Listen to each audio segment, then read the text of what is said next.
J'ai été trop vite, oui. Fait que tu vas pouvoir voir la Oui, ok. Parfait. Ok. C'est logique. Oui, c'est correct, mais elle aurait dû jamais écrire comme ça. Alors, messieurs, dames, on serait prêts à commencer si vous le voulez bien. On le va, mais madame. C'est comme la cloche, hein? On peut faire ça aussi. Alors, ben voilà, 3h30, nous sommes prêts pour notre séance. Ah, la chaise à côté. Voilà, une chaise à côté. Alors voilà, on est prêt pour notre séance du conseil d'aujourd'hui, mercredi 13 décembre, 13h30. Ouverture et présence, monsieur Jérôme, vous avez déjà fait l'exercice? Monsieur Léon, de scrutation qui n'est pas là. Non, c'est ça. Sinon, je demandais. Vous avez-il informé de cette personne? Non. Non, voilà. Pas que je le sache. Alors, ça veut dire qu'on ne peut pas modifier l'ordre du jour?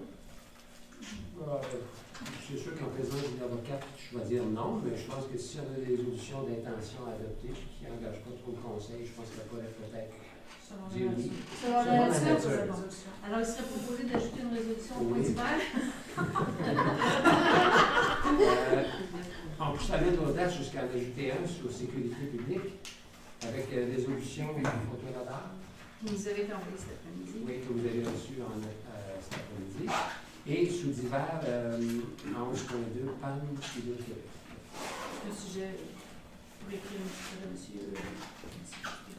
D'accord. C'est le premier? Oui. Non, je parle à madame. Je parle du conseil. Non, mais vous ne voyez pas mal selon la teneur? Vous nous en informerez donc. Parfait. Alors, quelqu'un propose d'ordre du jour, Mme Peters, appuyée par Mme Danou. L'adoption du procès verbal du 22 novembre. Oui. Du 22 novembre, vous avez été soumis, vous avez connaissance. M. Lamontagne le propose, appuyé par M. Roy. Est-ce que quelqu'un demande le vote? À faire découleur du procès verbal, il n'y avait rien? Ou y avait-il Du côté de la quelque chose? permanence, non, peut-être des membres du conseil. Y avait-il quelque chose? Découleur du procès verbal de la dernière séance? Parfait. Alors, on serait en 5.1, rapport sur la tenue du rôle d'évaluation. Oui, alors moi j'avais parlé, j'avais des questions qui posent là à Mme Carrel, mais je pense qu'elle n'est pas là, vous ne l'avez pas vu. Hein? Donc, vous avez le rapport d'activité du service d'évaluation. Madame est venue faire expliquer les cas de situation au comité administratif la semaine dernière. Il n'y avait rien de particulier, si ce n'est, comme vous avez vu, on a quand même travaillé fort sur l'analyse des permis, mais il en reste encore un inventaire relativement important compte tenu de la quantité qui avait été acheminée le mois précédent par certaines municipalités, mais Mme Cadret nous disait que tout était sous contrôle et que l'inventaire des permis allait diminuer dans la mesure où le climat est clément. Mais voilà. Donc, mais qu'il se travaille là-dessus pour la dernière tenue à jour. Exact. C'est ça. Est-ce qu'il y a des questions ou des commentaires qu'on pourrait passer? Non, ça va. Donc, au point suivant, on sera dossier économique 6.1. Oui. Alors, rapport tourisme, il n'y en avait pas. Il n'y avait pas eu, il n'y avait rien eu de nouveau à ce niveau-là.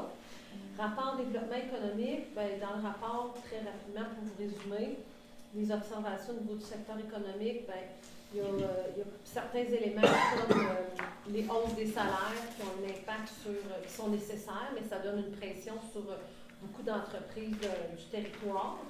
La diminution des dépenses de consommation, surtout dans des produits de luxe, fait que c'est quand même quelque chose qui est remarqué.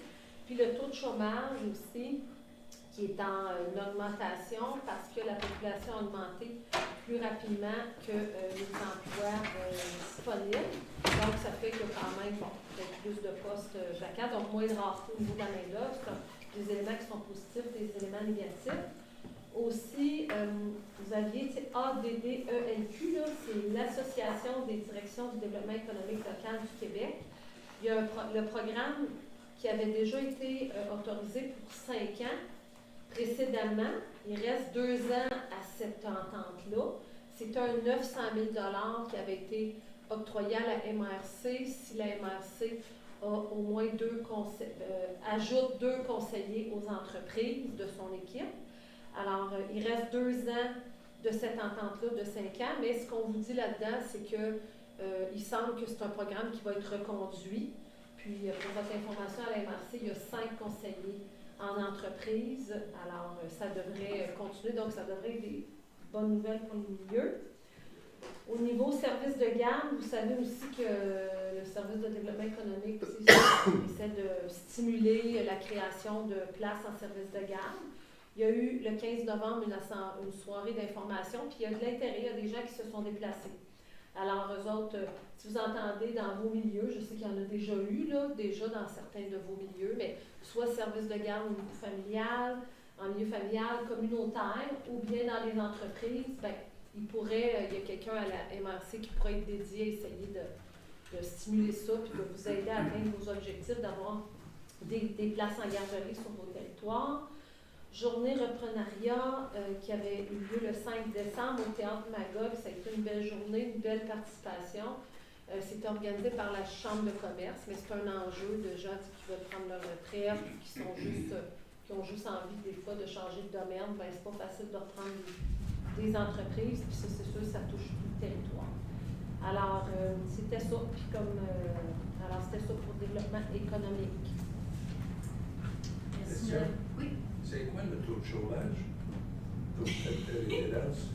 Ah, il l'avait-tu écrit, le pourcentage? Je ne suis pas sûre. Est-ce qu'on est plus haut, plus bas que la moyenne provinciale?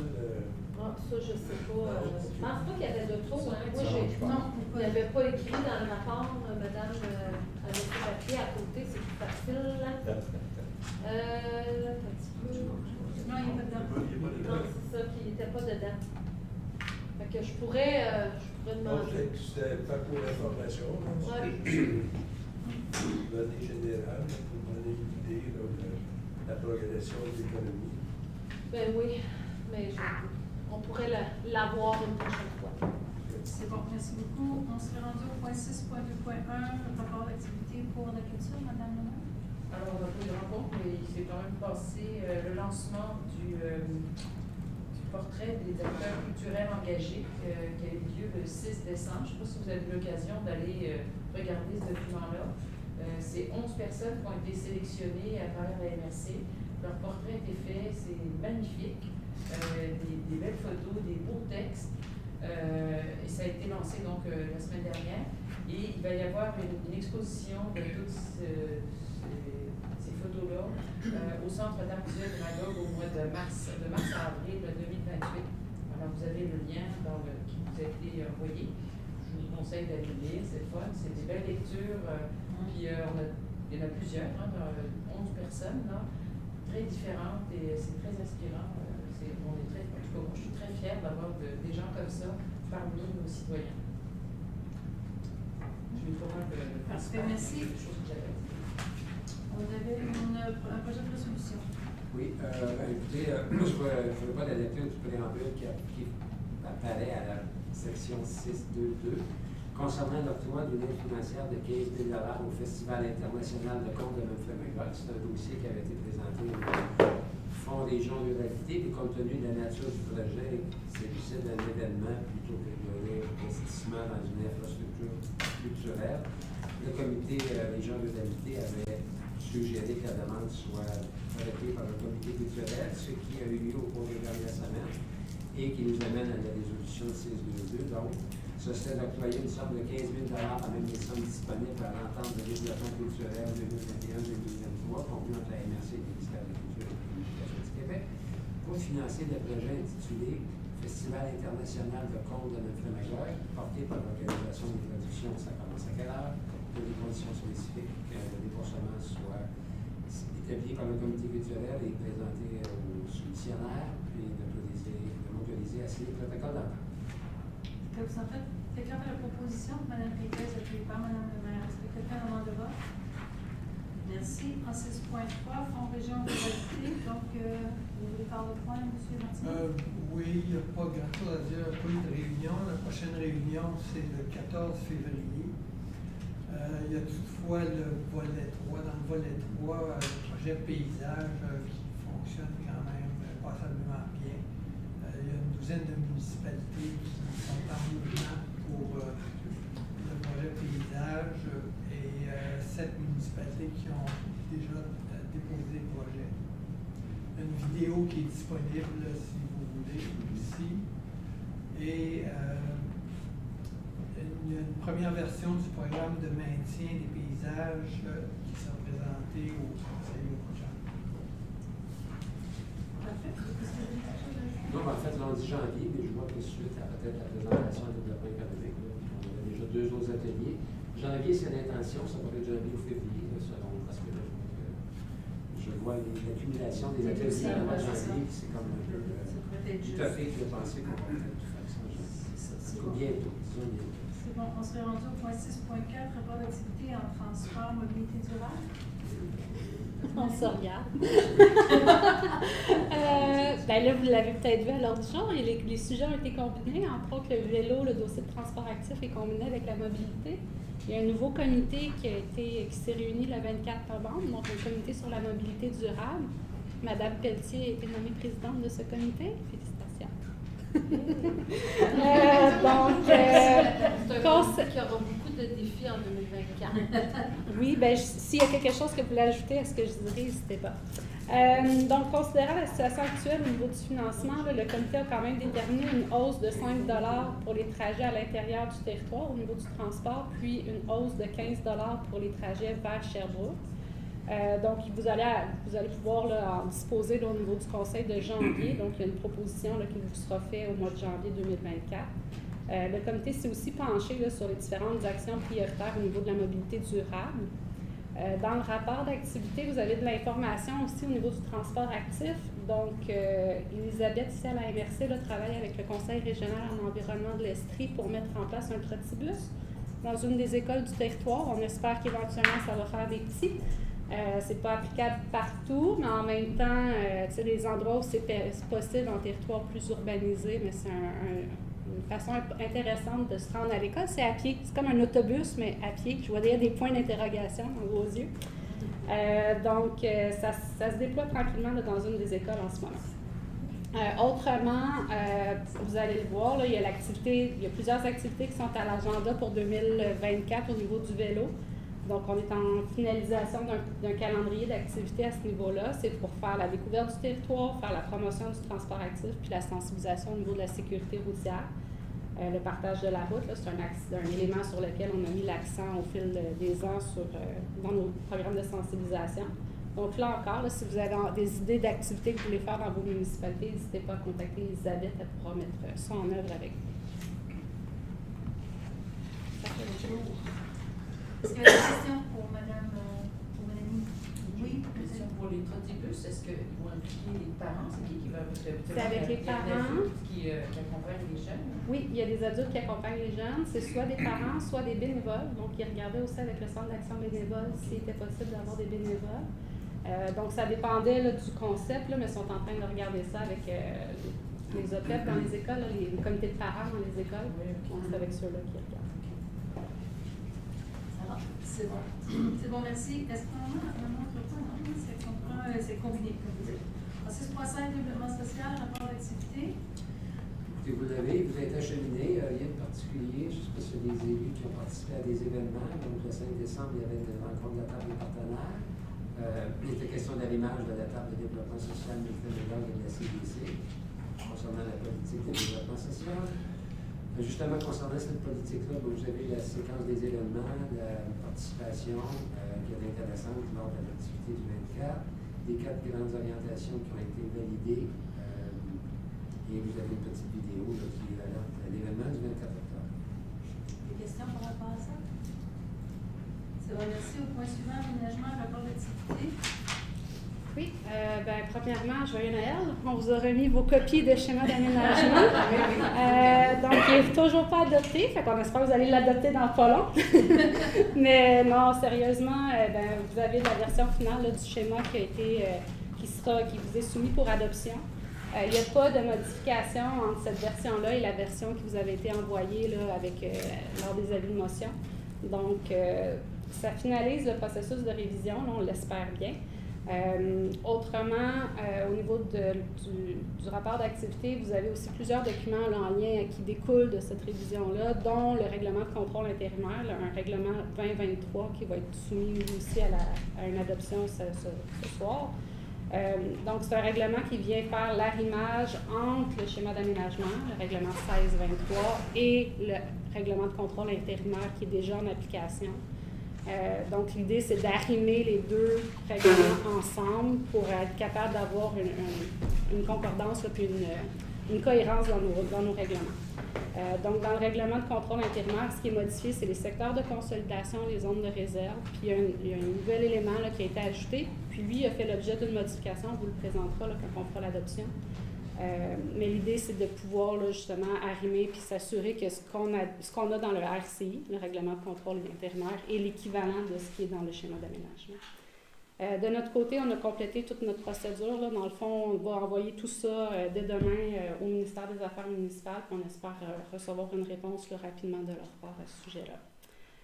Autrement, on a 3 règlements qui sont rentrés en vigueur aussi. Donc, malgré la révision, on continue un processus pour modifier le schéma qui est en vigueur en ce moment. Donc, les règlements 1123 qui concernaient une modification au périmètre urbain d'Ayers-Cliff, le règlement 1223 qui concernait une affectation rurale à Magog et le règlement 1323 qui touchait une zone inondable. Ces règlements-là sont tous rentrés en vigueur à la fin du mois de novembre. Donc, c'est sûr que suite à l'entrée en vigueur du prochain schéma, il y a un de ces règlements-là qu'on va devoir recommencer le processus. C'est le règlement là, qui touche le village d'Ayers-Cliff, parce qu'on ne pouvait pas l'intégrer dans la révision même du schéma, ça ne faisait pas l'objet de l'avis du ministère. Donc, c'est sûr que pour ce règlement-là, le processus va devoir être repris. Entre-temps, mais la municipalité peut quand même compléter ses modifications réglementaires, là, puis probablement qu'on va arriver à temps pour une conformité. Autrement, on a eu une autre bonne nouvelle la semaine passée, donc c'est le plan régional des milieux humides et hydriques. Vous aviez adopté la version finale au Conseil de novembre et mercredi passé, on a reçu confirmation par le ministère de l'Environnement que le PRMHH était conforme à la loi sur l'eau. Donc, le PRMHH est rentré en vigueur le 6 décembre. Donc, c'est le premier document de planification à ce niveau-là, au niveau de la MRC. L'information va être communiquée là, à l'ensemble des municipalités dès demain. La même chose, là, il y a un communiqué de presse qui est prévu pour l'entrée en vigueur de ces règlements-là. Donc, je vous rappelle, là, le PRMHH, ce n'est pas un document réglementaire, c'est un document de planification, mais la loi prévoit qu'il va devoir avoir une concordance, une cohérence entre le schéma d'aménagement et le PRMHH. Donc, c'est sûr que pour l'équipe ici en aménagement, ça va être un de nos bons dossiers là, de 2024, début 2024, pour faire l'arrimage entre ces deux documents-là. Naturellement, là, comme c'est une modification, ça va entraîner une modification du schéma d'aménagement, mais les municipalités, là, vous allez être mis à la contribution dans ce processus-là. Il y aura aussi des consultations publiques là, dans ce cadre-là. Sinon, les autres dossiers poursuivent leur cours, là, que ce soit au niveau de la foresterie, au niveau de vos rencontres avec vos inspecteurs ou au niveau des cours d'eau. On a commencé par chez vous. Ben oui. C'était une bonne semaine, la semaine passée. On peut bien en avoir. Est-ce qu'il y a des questions par rapport à ce que Mme vous faites? Oui, Mme. Je voudrais féliciter Mélanie et tout le monde qui a travaillé toute l'équipe sur le PRMHH.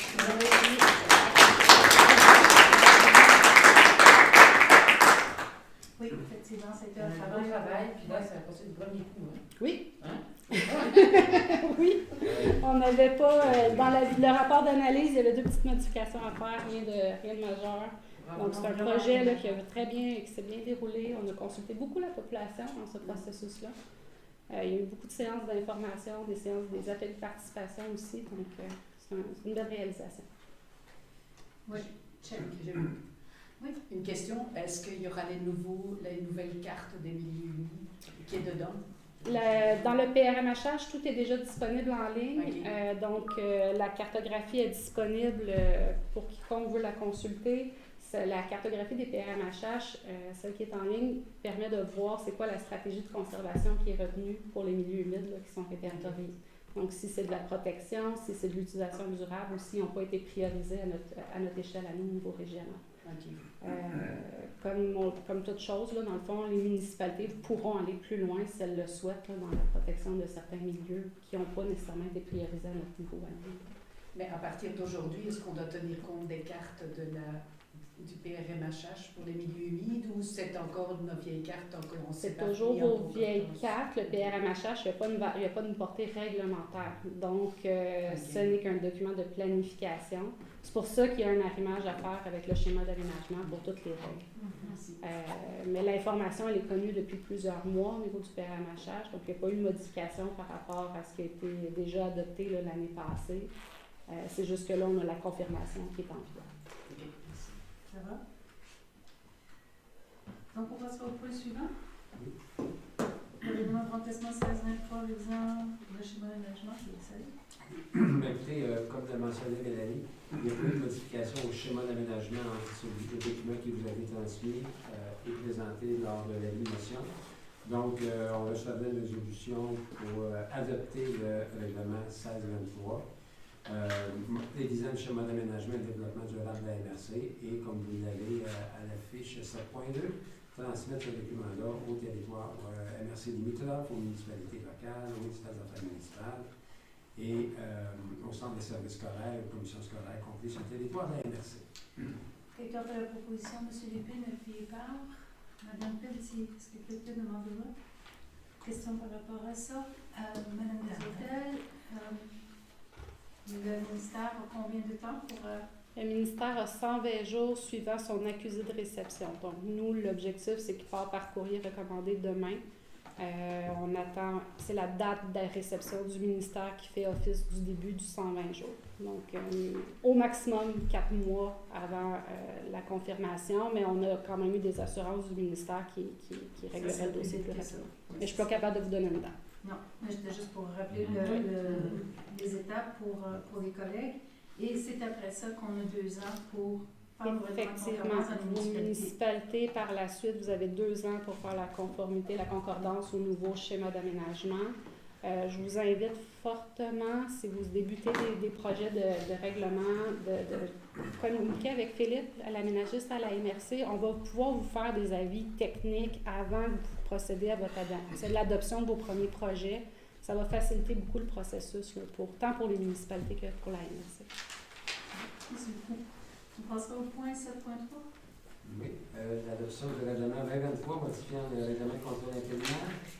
Comme l'a expliqué Mélanie tantôt, il s'agit de modifier notre règlement de contrôle intérimaire pour le rendre conforme à la version du schéma d'aménagement révisé qu'on vient juste d'adopter. Alors, la motion avait été donnée le mois dernier avec dépôt d'un projet de règlement. Dans les documents qui nous ont été transmis, avait été surligné en jaune les modifications qui ont été apportées à ce règlement-là entre le moment où on a donné la motion et on a déposé copie et la version qui vous est remise ce soir. L'objectif de ces modifications-là, Mélanie, peut-être laisser les gens pour que ce soit fait correctement. Oui, dans le fond, on a travaillé avec Maître Veilleux étroitement pour faire la modification à ce niveau-là. Dans le document qui vous avait été envoyé avec l'avis de motion, on disait que toute demande de permis devait être accompagnée d'un rapport d'arpenteur quand on touchait à des pentes fortes ou très fortes, là, donc des pentes entre 15 et 30 ou 30 et plus. Il y a des demandes de permis qui ne nécessitent pas cette notion-là. On donnait l'exemple, entre autres, s'il y a des changements de revêtement, de fenêtres, de pente de toit, on n'a pas besoin d'avoir un relevé d'arpenteur. C'est des travaux qui sont autorisés. Donc, on a retravaillé le libellé pour être sûr qu'on n'exigeait pas des relevés qui n'étaient pas nécessaires. C'était pas ça qui était c'était pas ça la portée de ce qu'on voulait donner. Mais puis on voulait donner la chance aux gens de démontrer s'ils sont présents ou non dans des pentes.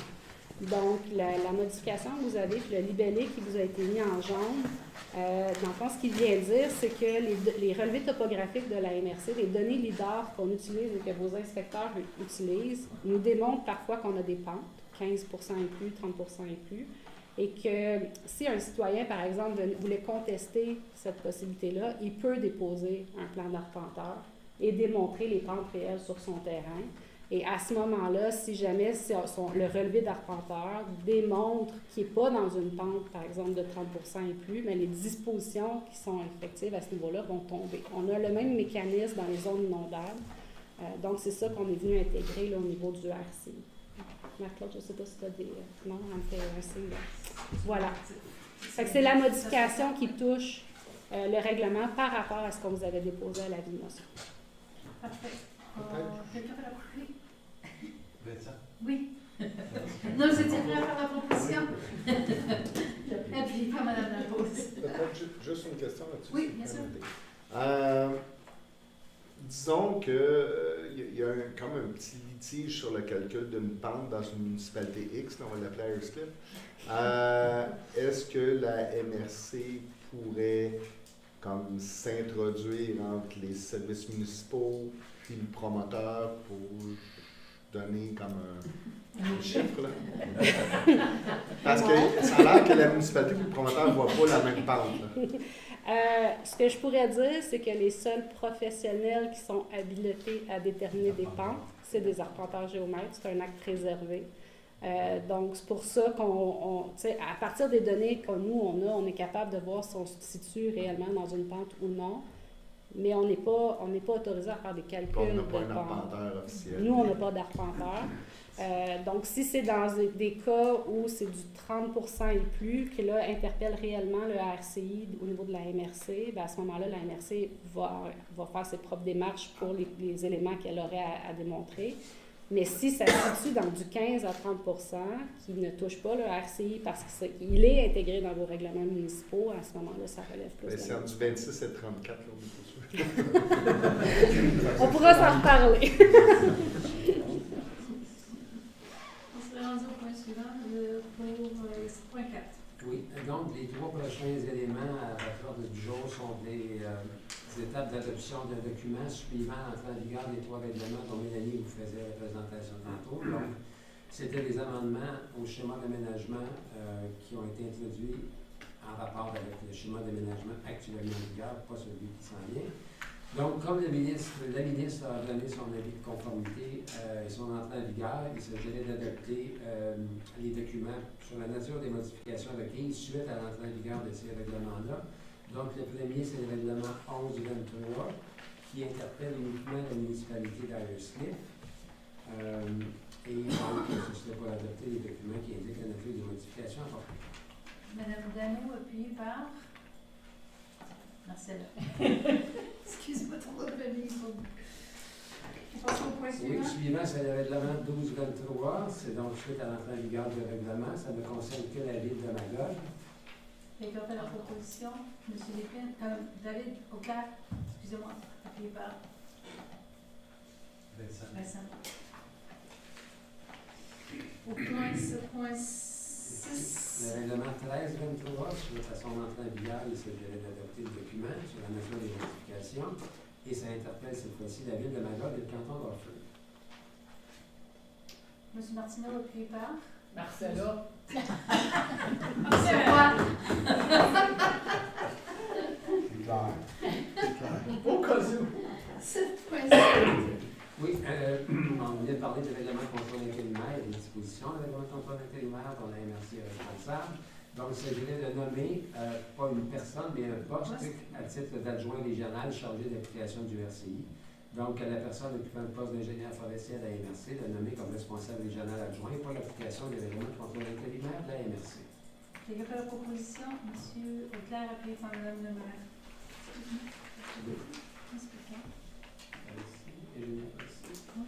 Qu'est-ce que j'ai dit? Ingénieur. Oui, mais c'est... Non, c'est inspecteur forestier. Là, il est ingénieur forestier, mais c'est inspecteur. S'il devait arriver qu'on a un inspecteur forestier qui n'est pas ingénieur, l'appellation inspecteur forestier est plus juste. Merci, madame. On se fait rendu au point 8, développement durable. Alors, à titre de présidente, je ne vais pas vous lire le rapport. Ah, c'est moi? OK. Oui, d'accord. Je ne suis pas habituée, habituellement, tu le fais toujours. Donc, au niveau de la gestion des matières résiduelles, au niveau de la modernisation de la collecte sélective, on a eu une autre bonne nouvelle la semaine passée. Donc, IEQ nous a confirmé que toutes les demandes de dérogation que les municipalités vous nous aviez faites parvenir, elles ont toutes été approuvées. Donc, la MRC, nous avons reçu là, une entente préliminaire pour l'entente cadre là, avec EEQ, donc elle est on regarde ce qu'il y en a en ce moment. Au niveau du conseil de janvier, on devrait vous revenir là, avec une proposition pour entériner cette entente-là. Ça va être des contrats d'une durée de 5 ans. Donc, l'entente et les contrats de collecte prendraient fin au 31 décembre 2029. La rédaction du devis se poursuit. C'est un document qui est assez laborieux. Donc, à ce niveau-là, on se poursuit. EEQ est déjà informé là, des enjeux qu'on aura en termes de délai là, pour l'appel d'offres. Donc, on va suivre la vague à ce niveau-là. Vous avez vous avez entre les mains un projet de résolution là, pour la gestion des RDD, les collectes de RDD. Donc, on a des enjeux, là, toutes les municipalités, entre autres, où il y a des écocentres ou des points de dépôt. Il y a des enjeux importants là, au niveau de la collecte des huiles, des usées, des peintures. Donc, on souhaite pouvoir faire pression là, ensemble là, avec les municipalités à ce niveau-là. Sinon, au niveau de la sensibilisation, notre tournée scolaire est terminée au niveau des matières résiduelles. Donc, ça a été une super belle réussite cette année. Là, on était avec le Conseil régional en environnement de l'Estrie. On a pu rejoindre l'ensemble des classes de secondaire 1 de la Ruche. Donc, c'est au total là, près de 375 élèves, un petit peu plus, qui a été touchés par cet atelier scolaire-là. Ça touchait le cycle de vie, la gestion du matériel électronique aussi. Donc, ça a été une belle réussite.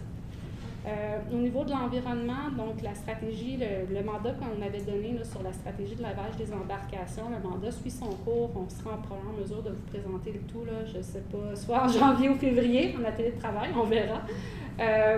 Donc, on a déjà le rapport préliminaire, mais ça se déroule bien à ce niveau-là, donc ça suit son cours.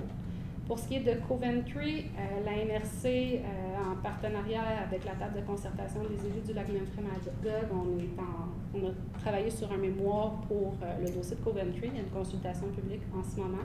Donc, le mémoire là, sera déposé par la table de concertation là, au moment convenu. Sinon, au niveau de la navigation, on a aussi déposé 2 mémoires là, sur les consultations qui étaient en cours pour les demandes de restriction à la navigation. Que ce soit pour l'ancrage des bateaux à long terme ou pour ce qui est du règlement là, sur les bateaux en tant que tels, là, donc les restrictions possibles. Donc, la MRC a fait savoir qu'est-ce qu'il en était de ces demandes à cet effet-là. Vous avez aussi là, différentes informations qui vous ont été communiquées là, par le biais de David, là, qui a fait un excellent travail dans ce dossier-là, mais auprès de vos municipalités, si vous avez des questions, n'hésitez pas à communiquer avec lui à ce niveau-là. Précision par rapport à ça, on s'était dit que Transport Canada, c'était son règlement, il pouvait venir l'expliquer dans les municipalités, puis auprès des associations, faire des séances d'information. Ils ne sont pas acceptés. Ils sont prêts à rencontrer les élus si on veut, là, mais pas dans des séances d'information publique. Alors, je ne sais pas pourquoi. Surpris. Alors, mais voilà, c'est un point, si jamais on sent le besoin d'avoir plus d'informations, quoique je pense que le travail qu'a fait David est assez exhaustif là-dessus. Il n'y a pas grand-chose de plus à dire, mais si vous tenez à voir, ce serait intéressant de suivre le résultat des consultations par rapport à ça. Alors, ça serait ça, on aurait une résolution donc en 2. Je m'en fais la lecture si vous m'en faites la demande. Sinon, j'irai tout de suite au corps de la résolution comme telle, qui dit que la MRC de Memphremagog informe par le biais de la présente résolution le ministère de l'Environnement, de la lutte contre les changements climatiques, de la faune et des parcs, Recycle Québec, Éco-Peinture, la SOLU, la Société des eaux usées, et Laurentides Environnement des enjeux présents sur le territoire de la MRC concernant la collecte des matières visées par les responsabilités élargies des producteurs, en lien avec les peintures et les huiles, que la MRC insiste sur le fait que les systèmes de récupération et de valorisation des matières visées par la responsabilité élargie des producteurs ne devraient pas engendrer de frais pour les organismes municipaux, que la MRC réitère l'importance des services de proximité que sont les points de dépôt et les écocentres pour atteindre des objectifs québécois en lien avec la gestion des matières résiduelles. Proposé par Mme Pétus, appuyé par Marcella.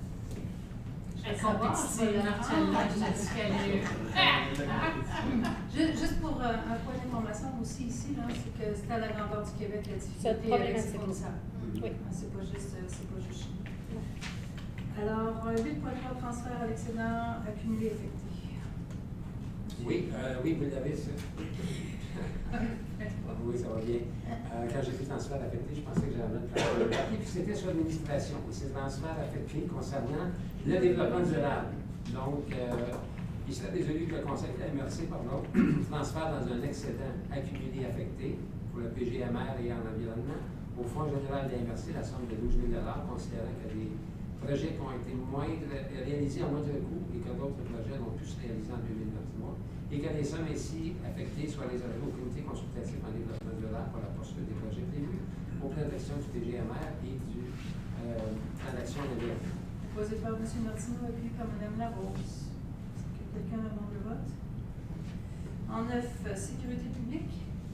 Incendie, on n'avait pas de rapport ce mois-ci. Je sais que M. Cazeneuve a rencontré tous les directeurs d'incendie et vous mentionnez aussi qu'il va probablement, il va communiquer avec le directeur d'incendie pour amorcer le bilan annuel. Comme vous savez, à chaque début d'année, on fait un bilan annuel sur la mise en œuvre des actions prévues au schéma de sécurité incendie.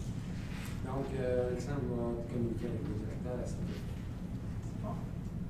On y va sur le incendie en protection policière, M. Quentin? Je vais laisser la parole à M. Parce que j'étais pas présent. Je peux le faire. David aussi était là. Ah bon? Là, je ne suis pas. David, tu as présidé la rencontre. Ah, c'est David qui a présidé la rencontre. On vous écoute, M. Lévy. Bon, en fait, il a été question de photoradar, donc on a parlé plus tôt, là, de résolution. On a eu la présentation de tous les statistiques là, pour la dernière période. La seule chose qui semble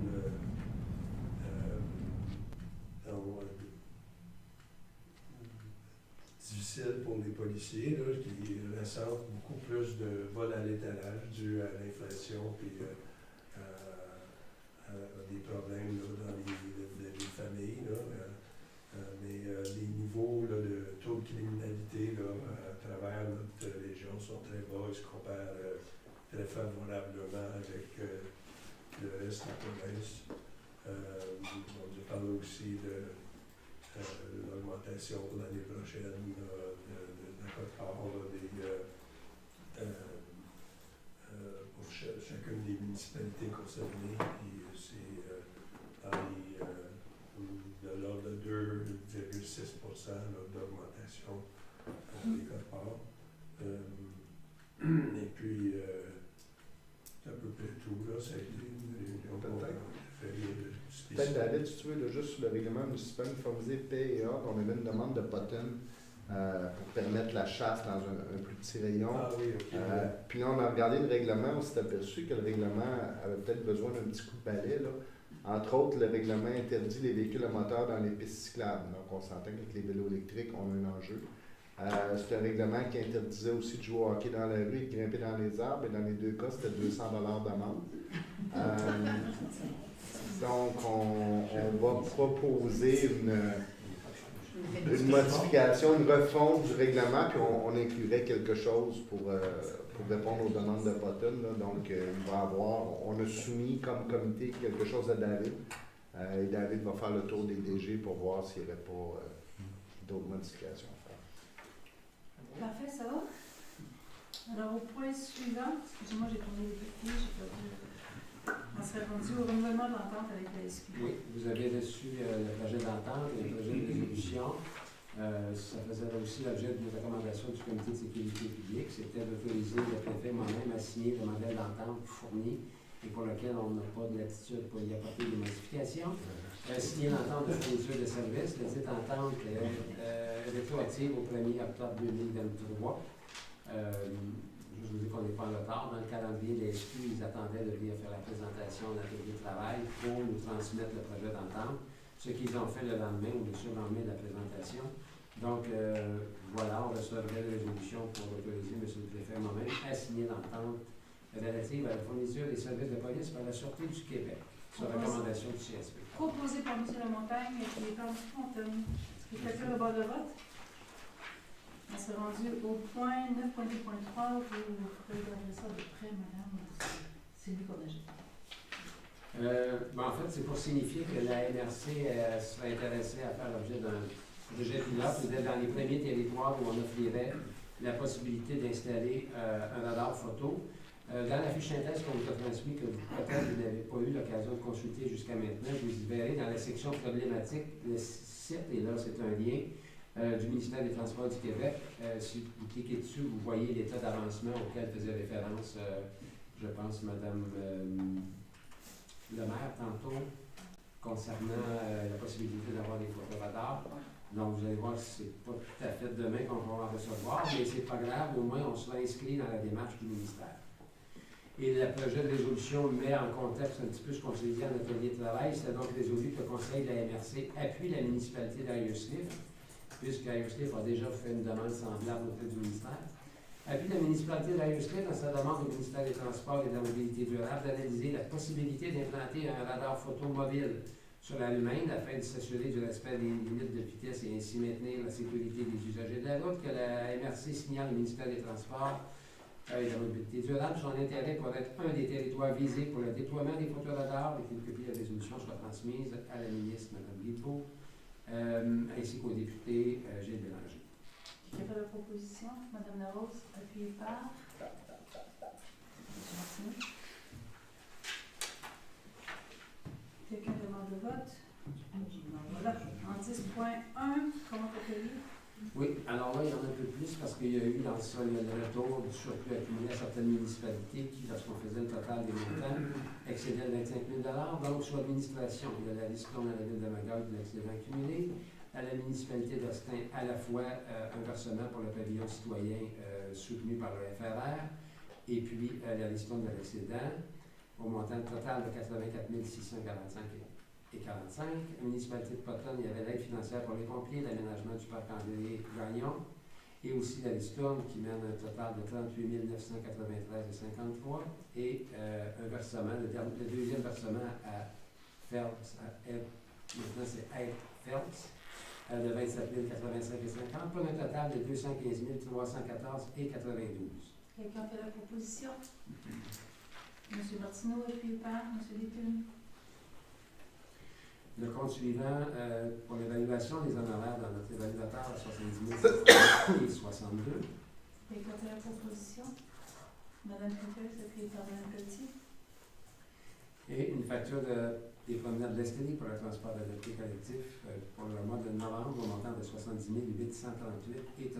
M. Fontaine, appuyé par M. Lamontagne. Est-ce que quelqu'un demande le vote?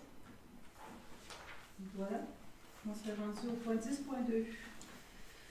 Oui, donc suite au, on en a parlé directement, suite aux montants qui ont été retournés aux municipalités à même les surplus accumulés des années précédentes, c'est maintenant nécessaire de procéder à l'adoption du règlement 1723 qui décrète une quote-part spéciale pour le transport adapté. L'invitation et le projet de règlement avait été déposé le mois dernier, le règlement avait été présenté. On s'est rendu donc à l'adoption du règlement comme tel qui décrète une taxe de 150 000 $. Mme Peters, appuyée par M. Martineau.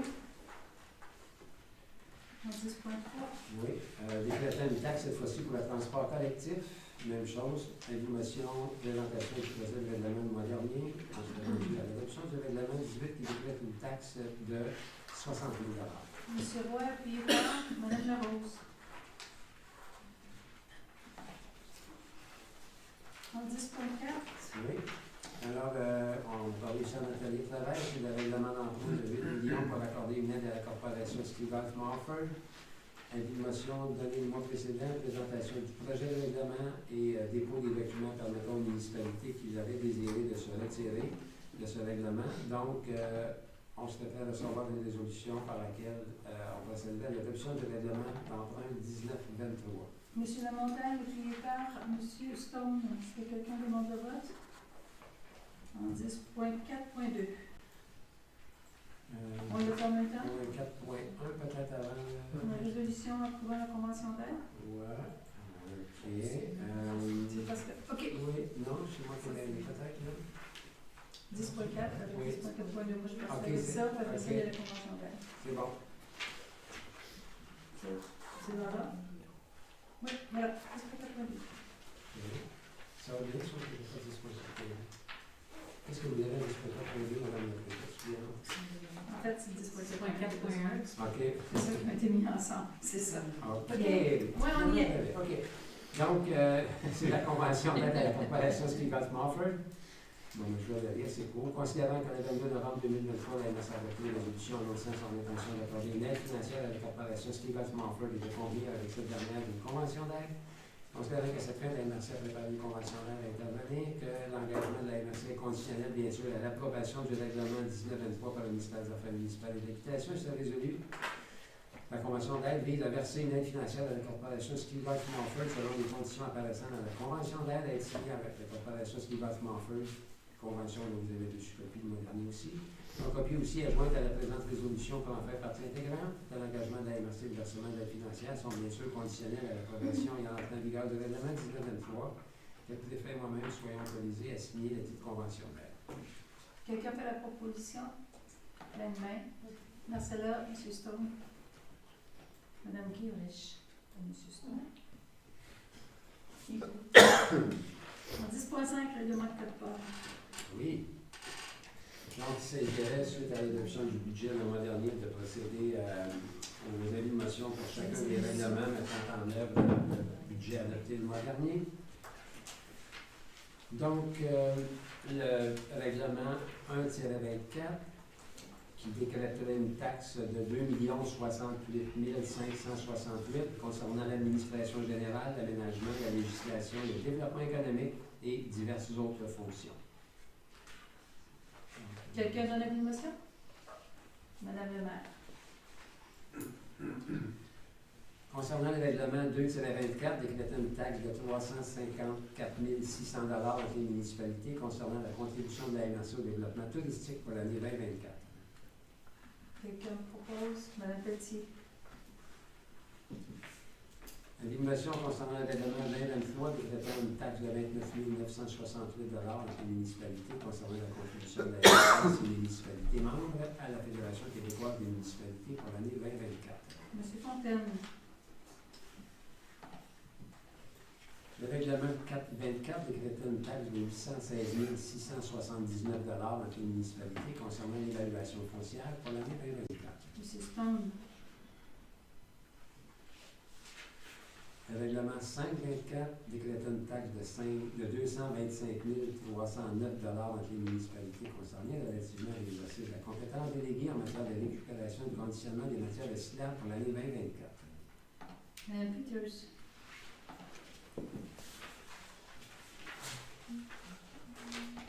Le règlement 624 décrétant une taxe de 498 000 entre les municipalités concernées relativement à l'exercice de la compétence déléguée en matière de transport adapté pour l'année 2024.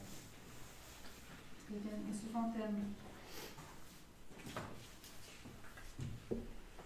Le règlement 724 décrétant une taxe de 70 600 entre les municipalités concernées concernant la mise en œuvre de l'entente intermunicipale et l'inspection forestière. Monsieur Auclair.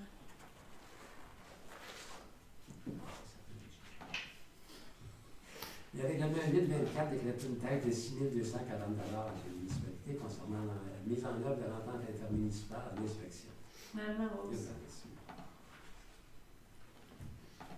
Le règlement 9, c'est le 24 décrétant une taxe de 175 000 entre les municipalités relativement aux dépenses encourrues par la MRC pour l'exercice de sa compétence en matière de transport collectif. Monsieur Martineau.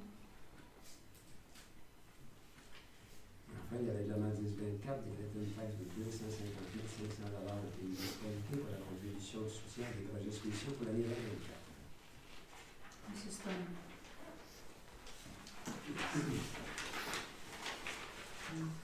Ça fait le tour de 10.5. Toutes les animations ont été données. 10.6. Alors, on dépose le calendrier pour les séances du Conseil pour l'année 2024. Alors, vous avez remarqué qu'en juillet, il n'y a pas de séance du Conseil de prévu et que celle de décembre 2024 serait également le deuxième mercredi au lieu du troisième et que celle de novembre est le quatrième mercredi pour l'adoption du budget.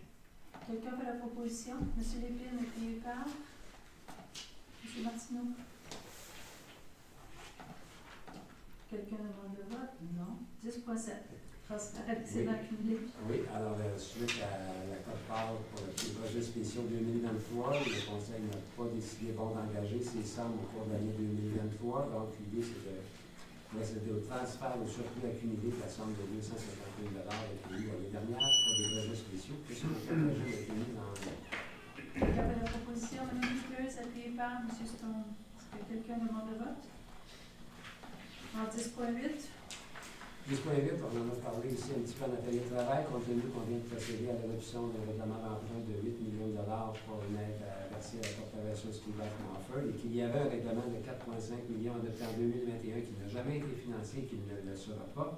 Il s'est résolu que la MRC annonce son intention d'abroger son règlement d'emprunt 12-21 et de résilier la convention d'aide intervenue en mars 2021, prévoyant donc une aide financière à la Corporation Ski-Bike de 4,5 millions de dollars, et que copie de la présente soit transmise au ministère des Affaires municipales afin que le règlement soit abrogé. Mme Piqueuse, appuyée par Mme Larose. Est-ce que quelqu'un demande le vote? Voilà. En 11.1, formation des comités, M. Oui, on a parlé en atelier de travail, vous avez reçu des documents, donc on vous invite à le compléter, à nous transmettre vos intentions d'ici le 5 janvier prochain, de façon à ce qu'on puisse préparer les documents pour la séance du Conseil du 17 janvier. Parfait, merci. Le point ajouté à l'ordre du jour, 11.2, une résolution concernant Hydro-Québec. Oui. Suite aux discussions de l'atelier de travail, on verra peut-être à signifier au gouvernement du Québec, plus directement M. Fitzgibbon, les difficultés rencontrées par les municipalités, les citoyens des municipalités de la MRC Montgomery et au nombre de pannes électriques survenues au cours des dernières années. On pourrait libérer le conseil. Parfait. Quelqu'un fait la proposition? M. Roy, appuyé par M. Martini. Est-ce que quelqu'un vous a demandé le vote? On verra bien le texte de la résolution. On s'est rendu au point 12, correspondance. Si vous permettez, Mme Maillé, j'ai aussi transmis aux membres du Conseil l'étude sur la villégiature qui a été réalisée par la MRC Montgomery, mais avec 4 autres MRC avec une forte proportion de villégiature. Je vous invite à en prendre connaissance. Il y aura probablement un communiqué de presse qui sera émis. Là, le dossier était piloté par la MRC des Laurentides. Mais c'est une étude, vous verrez, là, fort intéressante, qui dresse un portrait en 2023 de la situation pour notre territoire. Vous vous souviendrez, je vous en avais parlé à quelques reprises, notamment, vous avez été favorable au fait que nous ne demandions pas aux personnes qui complétaient le questionnaire d'indiquer s'ils avaient ou non participé aux élections municipales. Donc, c'est pour ça que vous verrez qu'on comparera les résultats de chaque territoire. Dans le Montgomery, aucune participation parce qu'on avait enlevé la question « Avez-vous voté aux dernières élections municipales? » Mais je pense que c'est intéressant, c'est une photo, donc on verra dans quelques années l'intérêt, la pertinence de mener une autre étude afin de voir quelle est l'évolution pour nos municipalités, quel impact que ça peut entraîner au niveau du budget, au niveau de la gestion de nos services municipaux. Mais c'est une opportunité qu'on a saisie avec la faute MRC.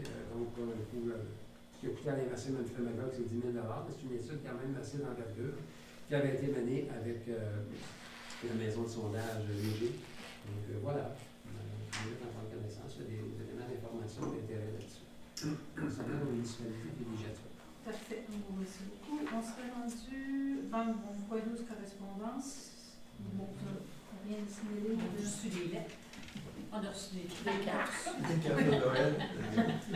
Rien en particulier à signaler, sauf au point d'hiver, municipalité de Hatley, lettre de démission de la mairesse.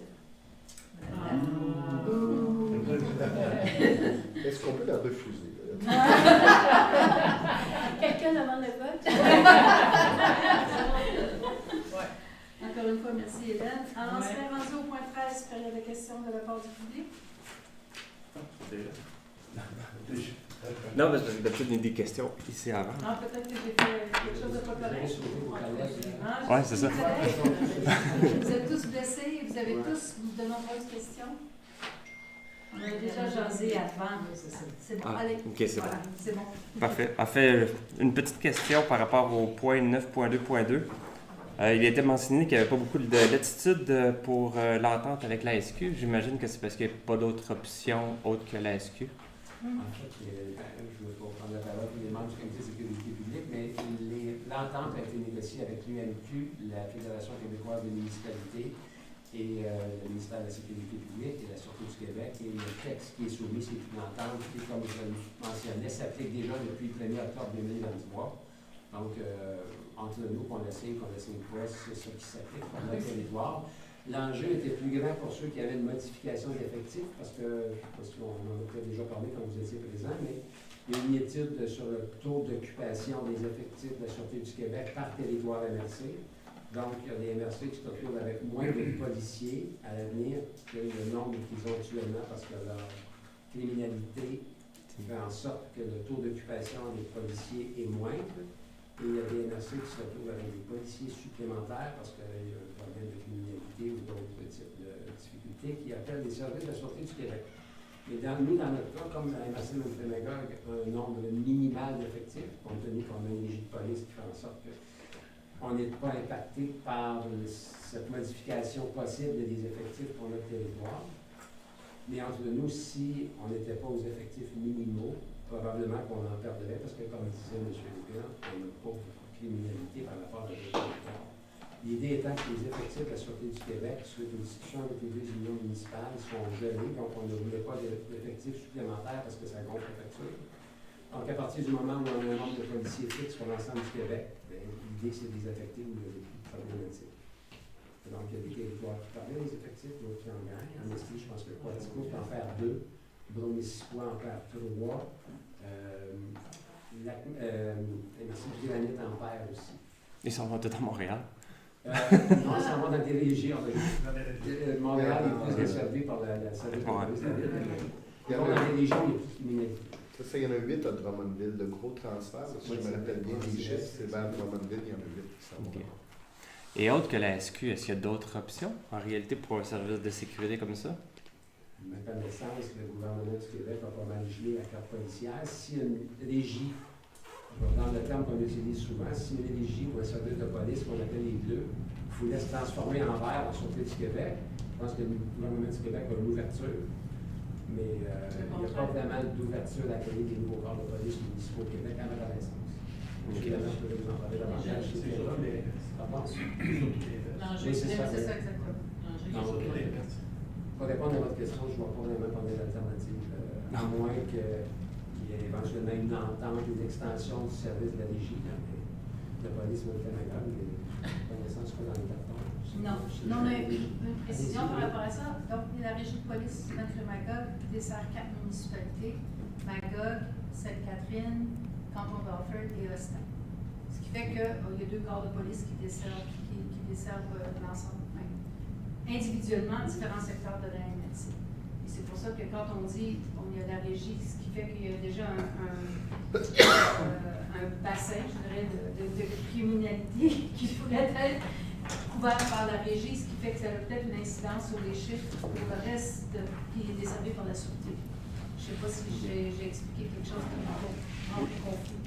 Non, en fait, ça m'explique certaines affaires, puis je comprends certaines affaires qui vont peut-être un jour me poser avec d'autres questions. On n'a pas eu d'insatisfaction autre que le coût sur lequel on n'a aucun contrôle, mais au niveau du service rendu, à part les plaintes éternelles des citoyens qui ne voient pas assez souvent des autopolices, je peux dire qu'au comité de sécurité publique, on a quand même eu un bon dialogue avec les responsables de la SQ, puis les plaintes ne sont pas là. On peut dire qu'on est bien servi, sauf qu'on ne peut pas comparer les coûts avec quelqu'un d'autre qui pourrait soumissionner. Par exemple, la Vermont State Police. Oui, c'est ça. C'est un peu un caractère. En fait, mon questionnement était un peu face aux commentaires que vous avez posés parce que justement, c'est souvent ça qui ressort. On voit rarement dans notre municipalité des voitures de police. Donc, il y a plusieurs choses qui se passent, puis on dirait qu'ils sont rarement là, par quelque chose de très dangereux. Là. Donc, on entend beaucoup aussi de la part de la régie, soit dit en passant. Oui. Donc, c'est ça, je voulais savoir si par hasard il y avait d'autres options aussi. Bon, voilà. Parfait. Ben, merci beaucoup et bon temps des fêtes à tous. Merci beaucoup. Merci.